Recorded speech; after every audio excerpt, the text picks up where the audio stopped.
If I were always my authentic self, I'm just not sure I could be really effective in public. But if I can stay genuine to what I value, how I act, how I interact with people, then that works, I think, most of the time. For me, when you talk about authenticity, or in Ken's case, reframing that to be genuine, it's how do students perceive you? How do people perceive you? My colleagues perceive me. And if they perceive me as real, then that's fantastic.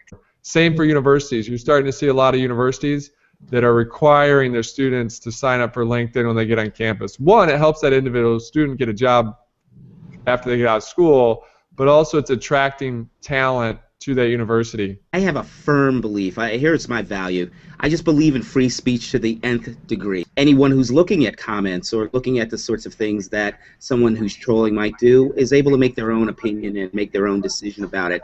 Can it be hurtful? Of course. Of course, everything goes back to BuzzFeed. It's like the Kevin Bacon of the internet. But then you go through that and you start to see these other links that are really fascinating and powerful, and I can end up on a music site listening to something that I've never heard before. I certainly expect that my staff does. It's just one of those spaces where students are. It's one of those spaces where young people are, and I think that it's also a way that you can, for some of them, be able to put more information out into the stream. It's not about the follower count, it's engagement count.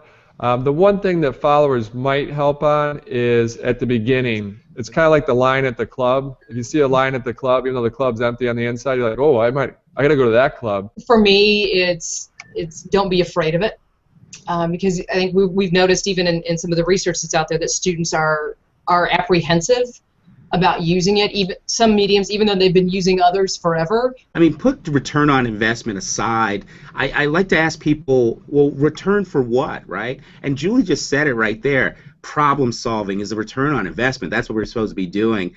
Telling stories, that's what we're supposed to be doing. And then blogs, I think you really have the ability to express a maybe well more thought out point of view, challenge folks, and then you can engage in the comments. So can you strategically use those in manners that help you make those points? The short answer is everyone needs to play a role, because again, this is about that student's digital reputation, which is a reputation. Don't tell me you are, show me how you use it.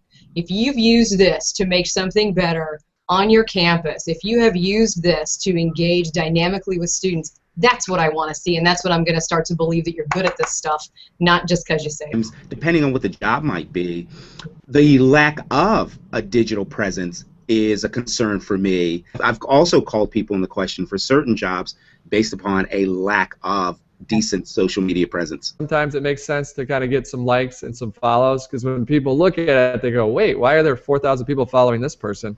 Maybe they have something interesting to say. So that's the only reason it matters at the beginning.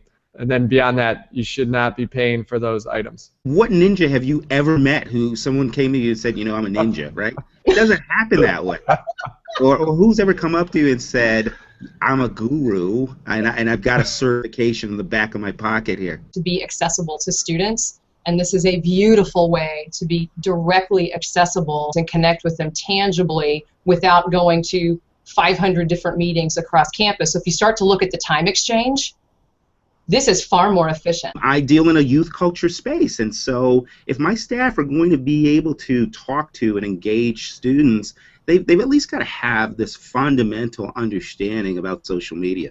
At the end of the day, I'm anti-troll, so move on from the trolls, figure out how to identify those trolls, move on for them, and focus on the people that actually have some valuable, critical feedback that can make your institution better. When you're looking at your departments and your activities and your programs and those areas of outreach, oh yeah, it's absolutely a fundamental part of not just your marketing plan, but how you do your work.